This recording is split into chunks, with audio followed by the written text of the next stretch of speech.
Good morning students. Venn diagram का आज दूसरा सेशन है। पहले सेशन में हम लोग काफ़ी इंटरेस्टिंग क्वेश्चन को देख चुके हैं। होप करते हैं कि वो सारा क्वेश्चन आप देख चुके होंगे। तो चलिए स्टार्ट करते हैं वेन डायग्राम का दूसरा सेशन। तो जैसा कि प्रश्न में 3 सेट दिया हुआ होता है और उनके बीच में लॉजिकल रिलेशन हमको स्थापित करना होता है। और आप जानते हो कि रिलेशन 3 तरह का होता है: all type relation, some type relation and no type relation. All type का जो रिलेशन होता है वो अब एग्जाम्पल से समझते हैं। जैसे फादर और मेल, दो सेट के बीच अगर हम संबंध स्थापित करें तो 100% फादर मेल होंगे, बट 100% मेल फादर नहीं होते, लेकिन कुछ मेल तो फादर अवश्य होते हैं। तो यहां पर हम देखते हैं कि ऑल टाइप का जो रिलेशन होता है वो छोटा सेट को जब हम बड़ा सेट से रिलेट करते हैं तो ऑल का रिलेशन शो करता है, लेकिन बड़ा के तरफ से यदि छोटा को हम रिलेट करते हैं तो वही रिलेशन सम में बनता है। इसका मतलब है कि ऑल टाइप का जो रिलेशन होता है वो वन साइडेड होता है। चलिए अब हम देखते हैं सम टाइप रिलेशन को। तो सम टाइप रिलेशन के लिए एग्जांपल फादर और अंकल को ले लें। तो कुछ फादर किसी के अंकल हो सकते हैं, यानी कि कुछ फादर ऐसे होंगे जो किसी के फादर और किसी के अंकल हो सकते हैं, और कुछ अंकल भी किसी के फादर हो सकते हैं। इसका मतलब है कि सम टाइप का जो रिलेशन होता है वो दोनों तरफ से सेम होता है। उसी तरह तीसरा रिलेशन नो टाइप होता है, कोई नहीं, जैसे कि ट्रायंगल और स्क्वायर, यानी त्रिभुज और वर्ग। तो कोई त्रिभुज वर्ग नहीं, तो कोई वर्ग त्रिभुज नहीं, यानी कि नो टाइप का भी जो रिलेशन होता है वो दोनों सेट से सेम रिलेशन शो करता है। तो इसे अब हम क्वेश्चन से रिलेट करते हैं। तो देखते हैं इस पहले क्वेश्चन को। तो बल्ब, लैंप और लाइट के बीच में रिलेशन स्थापित करना है। तो बल्ब और लैंप के बीच में नो का रिलेशन होगा, क्योंकि ये दोनों अलग अलग प्रकाश के सोर्स हैं। बल्ब से भी लाइट उत्पन्न होता है और प्रकाश लैंप से भी लाइट उत्पन्न होता है। तो ये दोनों अलग अलग सोर्स हैं, इनके बीच में नो का संबंध होगा।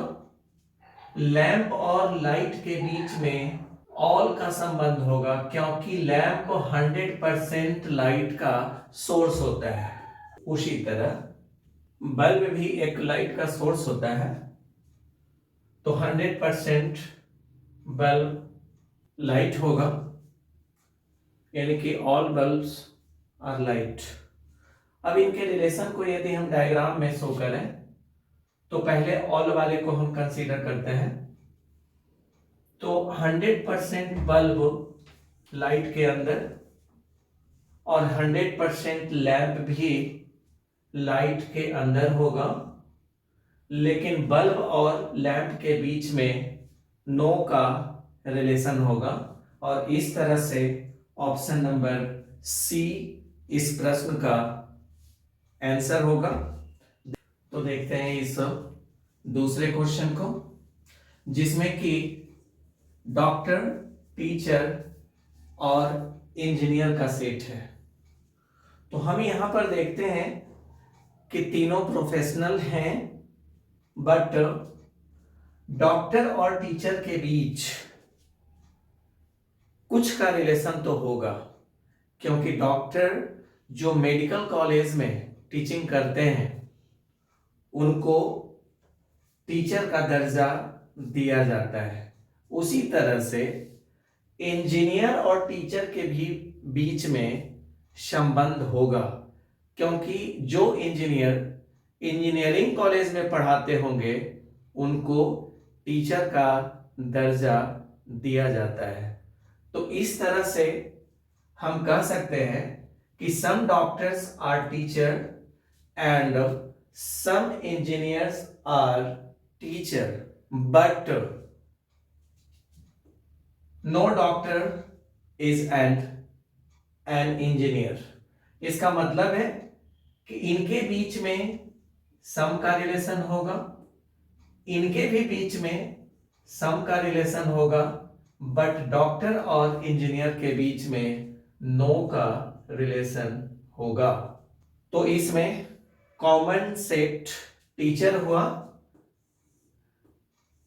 डॉक्टर के साथ सम का रिलेशन, इंजीनियर के साथ भी सम का रिलेशन। तो ये डॉक्टर, बीच में टीचर, और ये तीसरा सेट इंजीनियर का होगा। और ये डायग्राम ऑप्शन नंबर ए में है।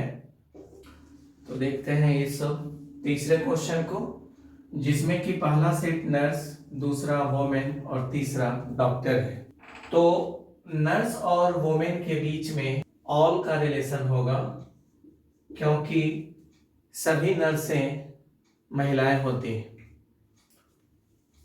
महिला और डॉक्टर के बीच में सम का रिलेशन होगा, क्योंकि कुछ महिलाएं डॉक्टर होती हैं और कुछ डॉक्टर महिलाएं होती हैं। बट नर्स और डॉक्टर के बीच में नो का रिलेशन होगा। तो इस तरह से इनका जो डायग्राम बनेगा, वोमेन से 100% नर्स उसके अंदर होगी, और डॉक्टर और वोमेन के बीच में पार्शियली रिलेशन होगा, जबकि नर्स से डॉक्टर पूरी तरह से अलग। यानी कि इस क्वेश्चन का आंसर ऑप्शन नंबर बी होगा। देखते हैं नेक्स्ट क्वेश्चन को। तो देखते हैं इस चौथे क्वेश्चन को, जिसमें कि पहला सेट नॉलेज यानी कि ज्ञान, दूसरा साइंस यानी विज्ञान, और तीसरा प्राउड यानी अभिमान। तो हम देखते हैं यहां कि 100% साइंस नॉलेज के अंदर होगा, ज्ञान, और ये है विशेष ज्ञान यानी कि प्रूफ किया हुआ ज्ञान। तो प्रूफ किया गया जो ज्ञान है वो ज्ञान के अंदर होगा, यानी कि इनके बीच में ऑल का रिलेशन। फिर हम देखते हैं साइंस और प्राउड के बीच में, यानी कि विज्ञान और अभिमान के बीच में कोई रिलेशन नहीं होगा। उसी तरह से नॉलेज और प्राउड के भी बीच में कोई रिलेशन नहीं होगा, क्योंकि ज्ञान अलग है और अभिमान अलग। अभिमान का मतलब एक मानसिक विकृति है, जो कि न तो ज्ञान के दायरे में आता है और न ही विज्ञान के दायरे में, वो बिल्कुल अलग है।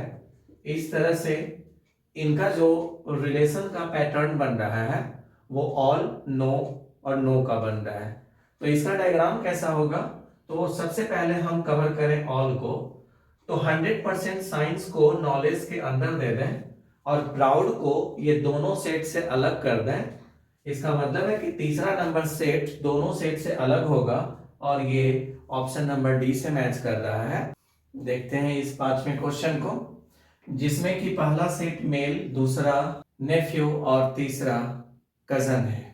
तो मेल एक जेंडर, नेफ्यू के साथ जब हम इसका रिलेशन जोड़ेंगे तो नेफ्यू एक मेल टर्म होता है, तो 100% नेफ्यू मेल होंगे। फिर कजन और नेफ्यू के बीच में अगर रिलेशन हम जोड़ें, कुछ कजन किसी के नेफ्यू हो सकते हैं, इट में भी, तो इनके बीच में सम का रिलेशन, और मेल और कजन के बीच में सम का रिलेशन होगा, क्योंकि कजन में फीमेल और मेल दोनों का एक कंबाइंड सेट होता है, इसलिए कुछ कजन मेल निश्चित तौर पे होंगे। इस तरह इसका जो संबंध बना वो ऑल सम सम का बना। तो इसका डायग्राम 100% नेफ्यू को मेल के अंदर कर दें और कजन को नेफ्यू के साथ और मेल के साथ सम सम का रिलेशन है, तो इसको इस तरह के डायग्राम से शो किया जा सकता है, और वो डायग्राम ऑप्शन नंबर सी में है। तो देखते हैं इस छठे क्वेश्चन को।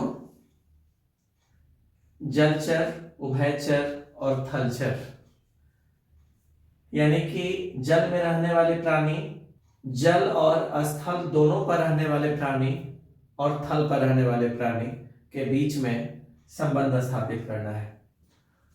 तो 100% उभयचर जलचर होंगे और 100% उभयचर थलचर भी होंगे। इसका मतलब है कि ऑल और ऑल का संबंध होगा, और जलचर और थलचर के बीच में उभयचर एक कॉमन एरिया बनाएगा और उस आधार पर उनके बीच में सम का रिलेशन बनेगा।